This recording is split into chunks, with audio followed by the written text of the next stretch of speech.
Well, good afternoon, everyone. Thank you for being with us once again for Blue Mantis Fireside Chat Live. We're going to be speaking to a journey on the modern workspace. We all recognize that the goal of this journey is enabling your workforce to work seamlessly from about anywhere. This is a strategic investment of time and money, and it can be a significant effort for your organization to empower employees in a modern workspace, safeguard your data, and stay on top of a rapidly changing landscape in this digital revolution. We also know that you have to do this while maintaining a productive workforce in the meantime. In any case, thank you again. And we're joined by eloquent guests that I'm going to introduce here momentarily. But I also want to make sure that you're more than free to ask any questions along the way. We will answer them live, and we welcome you to be a part of this engagement today. Let me introduce you to our guests. To my right, Scott DeGioia. Scott DeGioia, welcome. Thank you, Mario. Scott DeGioia, Vice President of Professional Services here at Blue Mantis. Great. And Jeff? Thanks, Mario. Jeff Smith, Senior Practice Director for Modern Workspace Practice and Managed Services. And obviously a very special guest, which is Bill Brown, a customer of Blue Mantis. Bill, thank you for joining us. Thanks, Mario. Thanks for having me. I'm Bill Brown. I'm the CISO and CIO at Abacus Insights. We're a healthcare data analytics platform provider. Very good. Well, listen, again, open to your questions. Meantime, I've got a couple that I've prepared for our eloquent team here. So we'll start here with Scott. Scott, what is the definition of a modern workspace, and why is this an important topic for us to talk about today? Modern workspace, as the landscape's changed, as you said, right, we have close to 50% of our workforce remote or in a hybrid environment. Being able to leverage digital tool sets, cloud, SaaS products, video conferencing, that will just give the ability for the end user to have a much more productive environment, a little bit more happiness being maybe able to work at home, right? Go out, take a walk, take a break. So I think it's an important investment to look at. It also, there's other financial benefits too, as well, but I'll turn it over to Jeff for his take. Yeah, I look at the modern workspace as a collection of both technologies and processes, procedures that you instill in your workforce. Technologies enable them to work from wherever they deem the most appropriate place to work. Could be from home, could be on the road, could be within the office. And the workspace should be a collection of tools and platforms and services that enable them to be productive, effective, and to have a really good experience in providing the services that they do to their organization. So it's a combination of devices and systems and platforms and technologies, but there's also elements from a corporate IT perspective that we have to consider around security and other topics to bake into that workspace itself. So it's really everything that the employees need to be productive in their day-to-day lives and to be effective in what they need to do for the organization. Very good. Bill, your take, sir. Yeah, so I was asking some colleagues how they would define the modern workspace, and a couple of them said, first of all, it's a place where I can work now without a dreadful commute. It's also a place where I can now conduct my work with pajama bottoms and a suit coat. But in my mind, it's really a mindset that allows for much more efficiency and productivity with employees. Frankly, I wish it happened 30 years ago. But it provides a tremendous amount of opportunities for companies to embrace the modern workspace, as well as helping them consider what the challenges are. Sure. Bill, on that, any changes or impact to culture? Yeah, so I think it both positive and negative, right? Some of our employees really enjoy the interaction with folks in a day-to-day basis, so they're not so keen on that. On the other hand, I think what it's done is allowed us to embrace sort of a wider net of folks from many different geographies that really helps, I think, enhance our culture. Very good. Thank you. Again, if anyone has any questions, please don't hesitate. What question for you, Jeff? I know we'll go around the room here, but what is the top line business value you see customers experience from a modern workspace? Yeah, so a properly architected modern workspace should have a ton of benefits. One of the first ones is with new user onboarding. If you've got a standardized modern workspace approach that can be applied to the breadth of your organization, then it just enables you to onboard your new hires quickly. There's a large cost to bringing a new user into an organization. It could be from $7,000 to $30,000 to do so. The more that you can cut down the time, get them productive, get them into a mode where they are able to start contributing to the business and the organizational goals, the better that is from that perspective. And then there's also benefits to the existing workforce, right? And in terms of their work-life balance and other components that can have a lot of positive outcomes. Interesting. Bill, what does it mean for you and your organization? So when I think of top line, it really is, I think, an enhanced experience for our customers, where we have employees now that are working typically perhaps a longer day on either side of the workday. It allows us to answer customer calls more interactively, more rapidly. So I think the customer experience has really been enhanced through this modern workspace. Okay. Scott, I mean, you see this from a different lens. Yeah, so I from twofold. So I look at it as, you can reach a much broader demographic when you're looking for folks, to join your company. So the talent pool can get a lot larger to choose from. Also, I think to tap on the bill a little bit is, the customer support.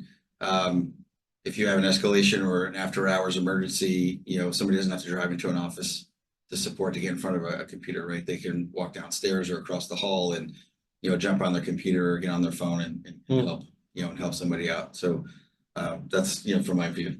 Okay. Let's do a first poll question if we can. And for the audience, please let us know your thoughts. As an IT business leader, what is your most desired business outcome when implementing a modern workspace solution? So get your votes in so we can get your thoughts. Scott, on just until we wait for the results. So I find myself coming to the office a lot more often, clearly. I like that the time associated with driving time, it's downtime, that I can sort of refocus maybe on next day's activities. If I'm home, I'm always sort of connected. That, you can't ever disconnect. So do you feel like that's an element that impacts your decision on remote workforce? No, I think it takes discipline sometimes to try to disconnect. Occasionally driving in certainly does help, but sitting in traffic for 2 hours or, with what they call rubbernecking right on the road as there's accidents. So I think those things, when the commute's not a great commute, I think that definitely has an impact on performance. Very good. Yeah. So we do have our poll details, and guess what is number one answer was A, increased productivity. Employees can securely work on any device from anywhere, anytime, increased outputs. I think that goes to some of the challenges, the things that you guys perceived. Do you think the audience is, is that synonymous with your thoughts as well? Yeah. Yeah, I'm seeing that as kind of a number one business objective for looking at a modern workspace solution or set of solutions is really about productivity, efficiency, security, right, of that working environment. And, if you address those things correctly, then some of these other things, cost savings, talent acquisition, kind of come as an outcome of that. Sure. Since I've got you, let me ask you this question. What does the development of a modern workspace approach, how does it affect cybersecurity risk profiling? So if architected correctly, the concept of a modern workspace should enhance your user and device security, as well as access security and data security as well. So it has a tremendous impact on cybersecurity in general. We used to think of things in terms of corporate network, and when you're on the corporate network, you were secure kind of by nature because the IT perimeter was the corporate network. That doesn't exist anymore. The IT perimeter now is the workspace. So you need to extend that security capability into the workspace itself and make sure that that is one of your key focus areas for cybersecurity investments. And we used to think in terms of trust but verify, and now I think with modern workspace and the new hybrid workforce, we're moving to much more of a zero trust mentality, right? We're not going to trust anything until it proves every single time that this should be trustworthy, whether that's an action by a user or a device is trying to connect or access corporate assets. So In my mind, I think those are key components of a properly architected modern workspace. Bill, I'll take your question, but I'll add to that, which is, how does this affect productivity, generally speaking, right? We want data as secure as possible. We want our users secure as possible, but we have fighting forces there sometimes. Yeah, so a couple threads. One is to lean in on what Jeff said. It's really such a wider attack surface right now, and it's really about devices and access controls, right? And your comment about zero trust, we need to have exactly who's on what device they're on. There is no network to protect per se. So I think that's part of it, and it's so important now to really breed that security culture in an organization. To your question about sort of productivity and security, we just made a change where we changed the session length, right? So people have to use their multi-factor authenticator more often, right? And so that can be a hindrance. But I think if you have a good security culture, people understand that that's a protection mode that we need to have, and it helps them balance, okay, here's productivity, so we're doing enabling as well as enforcement. Funny, we were just having a conversation over lunch with one of my colleagues. Exactly the same comment, which was, why do I have to use MFA all the time? And it's sort of, it's the way of the world, right? Yeah, it's in the role of CISO, it's like the CISO mullet. Right? It's like you're enforcer on the front, enabler on the back. Absolutely, Scott. I mean, look, you're in front and center of a lot of these things, but specifically on our end, what are your thoughts? I think, it's got to be centralized. You want to have one common policy across the organization, right? I don't think you want to try to differentiate who should have more access versus, less. I think having a cohesive policy across the board without affecting throughput, I think is important. Then password strength is always the fun one that right? people don't like. We have over 50 characters. Yeah. Next one, yeah, something like that. We do have a poll question. Apologies. My company made a large investment in CloudStrike. Can you bring the questions up? Sorry, I just missed it. Stand by for, hey, thank you. So my company made a large investment in CloudStrike security. Can Blue Mantis use my existing security and make it zero trust compliant? Jeff, I'm going to start with you because, zero trust is front and center in our culture. It definitely is. And where I would pull a little bit back from this question would be trying to make a tool zero trust. I don't think you can really do that. Zero trust is a methodology, it's an approach, it's a philosophy. It's beyond tools. There's a lot more that goes into architecting zero trust. Can we leverage something like a CrowdStrike solution or any other EDR, XDR platform as part of a zero trust approach? Absolutely. It plays a role. When you look at zero trust, there's devices, there's users, there's network, there's all these components that go into it. Something like a CrowdStrike may tick some of those boxes, but it may miss on others. So part of the process of developing that approach is analyzing what does a customer have today for tools and platforms and systems that's available. How can we leverage those in moving their modern workspace security forward? Where do we need to make new investments? And then over time, how do we continually adapt to new threats? And by using that approach and methodology, you can optimize their spend by leveraging what they have today to its maximum potential. Yeah, Scott, what do you say there? Well, I think that was left to some of the smarter security guys. But, it depends on the Understood. environment. Yeah. Jane Wallace has a question. Jane, thank you.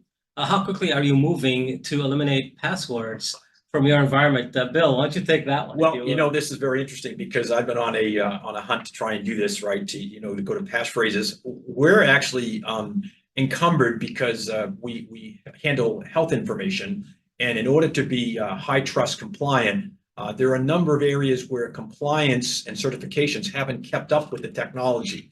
So in our particular case, even though our desire is to go passwordless, the control requirements from the governing bodies don't allow you to do that. So we're sort of caught between a rock and a hard place here. Sure. But clearly, we would prefer to do that. Our first step would probably go to passphrase or something like that. On that topic, what about audit? So auditing companies, are they looking for our password strength? If one moves to passphrases or just,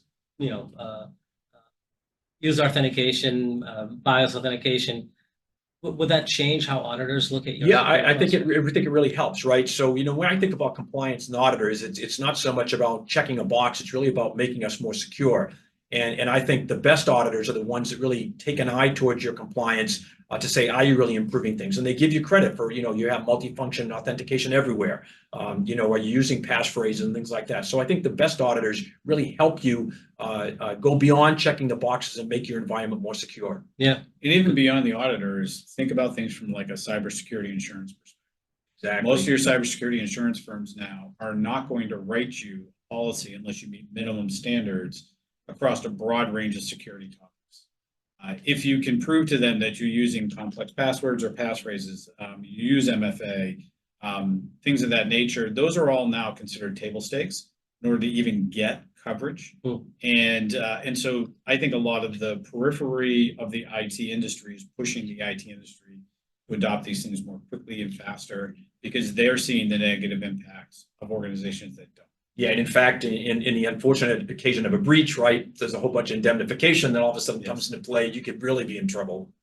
Yeah, I could only imagine. Bill, sorry to pick on you, but I want to ask this last question, and I'll go on to Jeff and Scott. But how do you determine which technologies and processes are appropriate for your organization, for your modern workspace? Yeah, so there's a couple of steps that we follow. One is, first of all, we try to engage with all of our stakeholders to really understand, you know, what are the process and technology that would enable the modern workspace for them.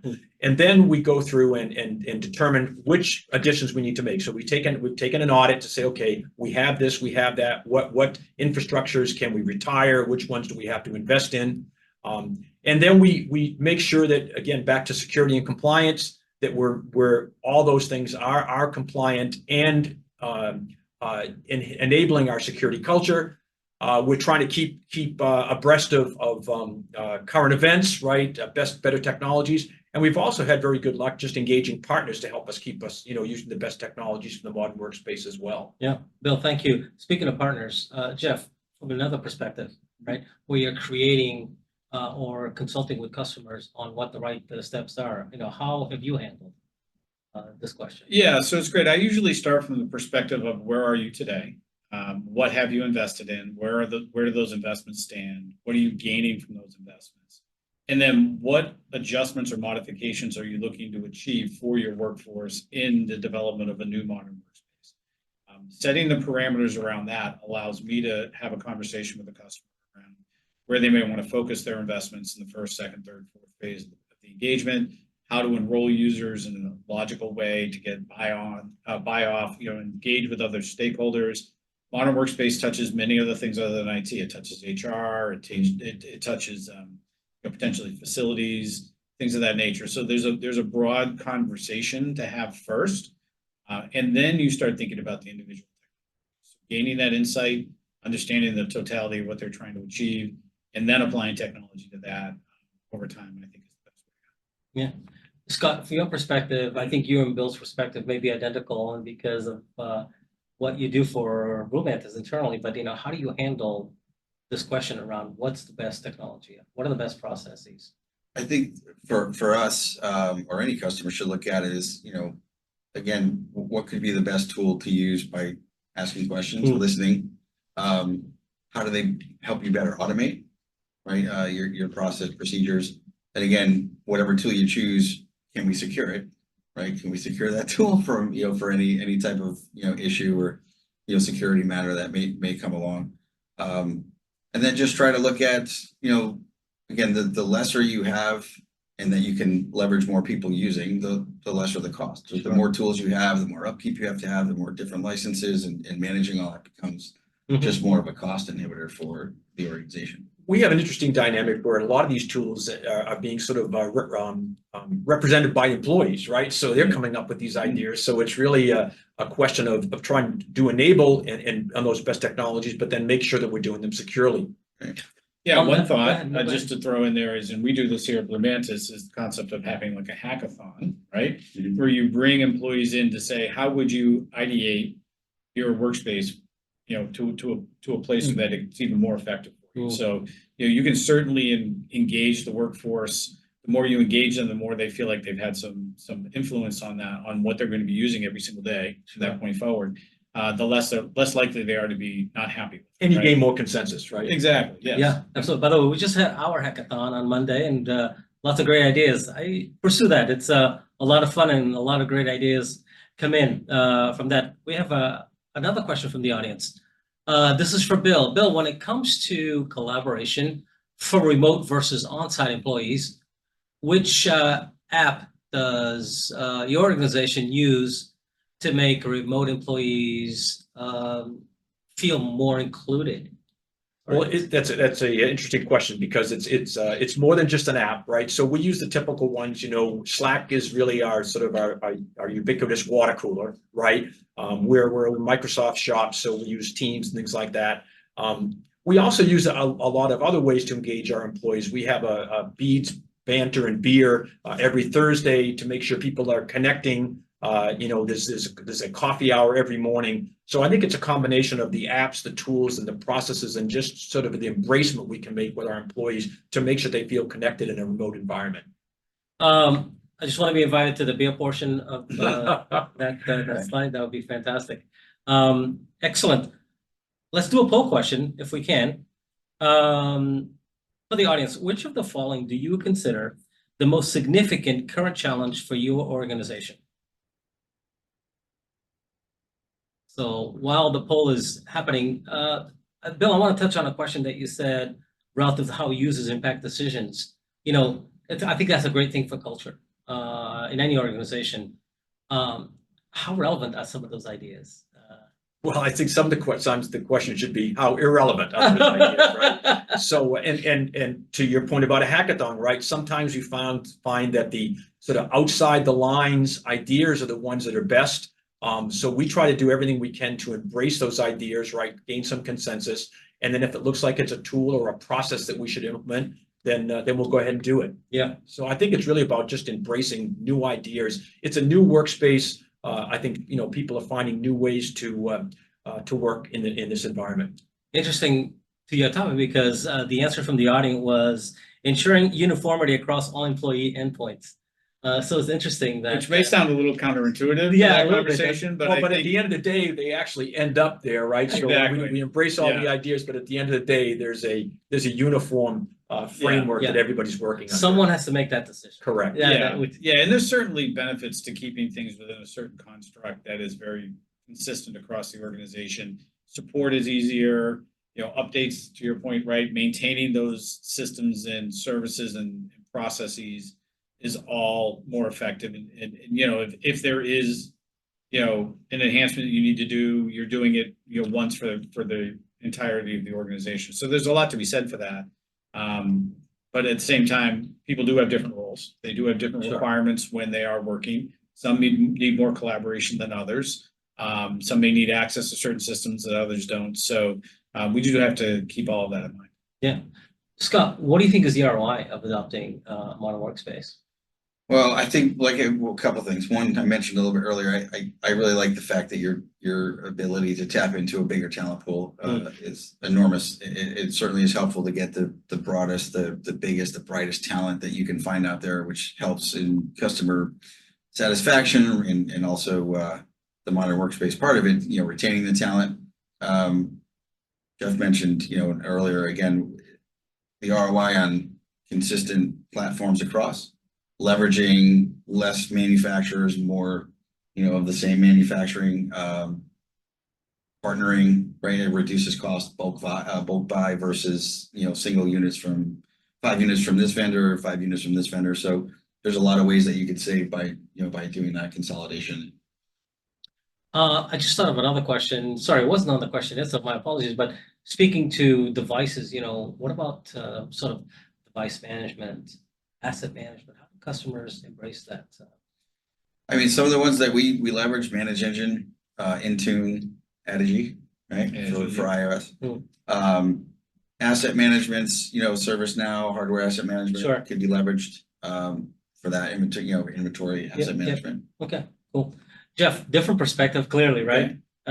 Because you're having to justify ROI sometimes for our customers. Yes. What's that process look like? Yeah, so ROI is going to be a bit different for every use case with a customer. Some are focused mostly on the productivity or performance of the organization overall, right? And, if it's a public organization and, they have to report their earnings, et cetera, that might be a driving factor. For me, it's about understanding what are the key business outcomes that you're trying to achieve as an organization, and how will this help you achieve those either more quickly, more effectively, more efficiently, or with a better outcome, right? An enhancement to that outcome. An example of that might be, again, reducing the time for a new hire to become productive. We know that the labor market is difficult. People are looking for certain types of experiences when they're working. We have a younger demographic in the workforce today than we've ever had. They come in with a whole different set of understanding and capabilities. Many of them went to college virtually. So they're just used to this kind of an environment. That's what they want to experience when they're in the workforce. And if we can provide that to them, then we have the broadest market for our organization in terms of hiring and bringing in talent. Yeah. Bill, I can only imagine ROI just because you guys have no problem with money. You spend money all over the place. Right. I'm kidding, but certainly. Yeah, so I mean, clearly one of the easy ones for us right now, reduced office space and physical infrastructure is clearly everybody experiencing that. Interesting about sort of the employee experience, right?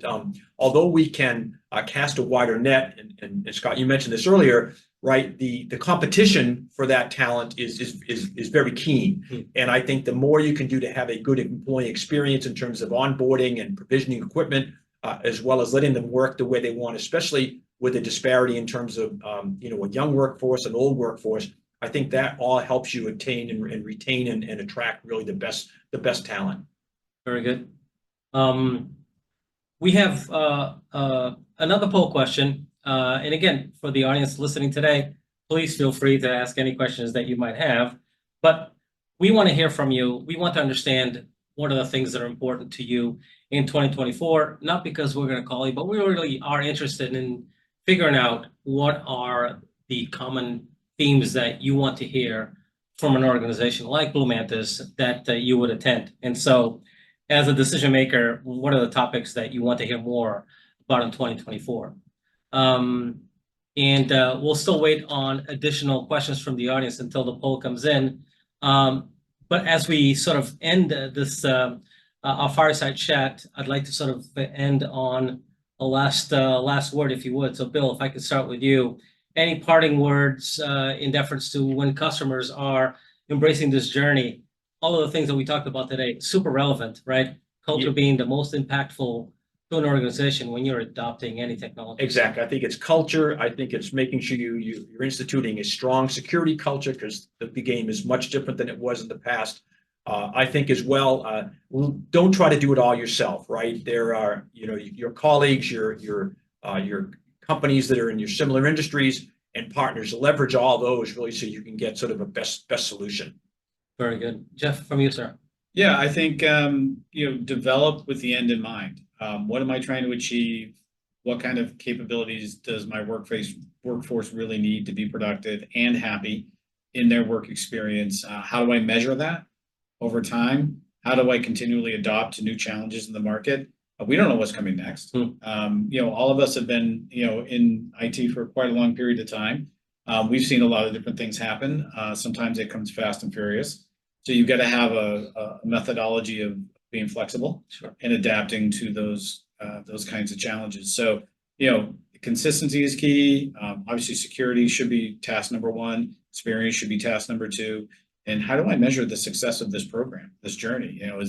What are the measurements that are really going to drive value when the organization looks back and says, well, how did this help us? And figure out what those criteria are. Very good. Thank you, Jeff.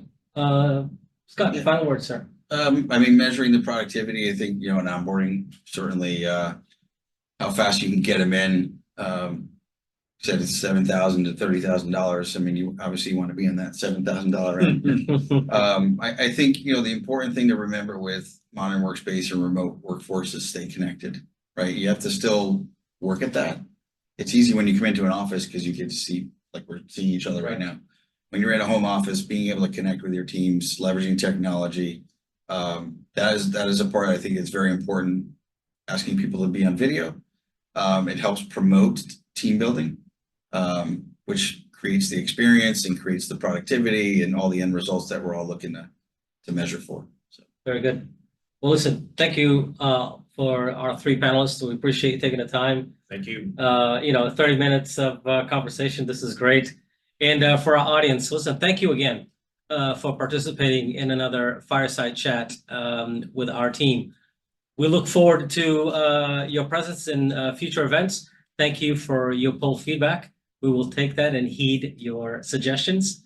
In the spirit of the holiday season, have a happy holiday, and we'll see you right back at another Fireside CIO Chat. Thanks. Take care. Thank you.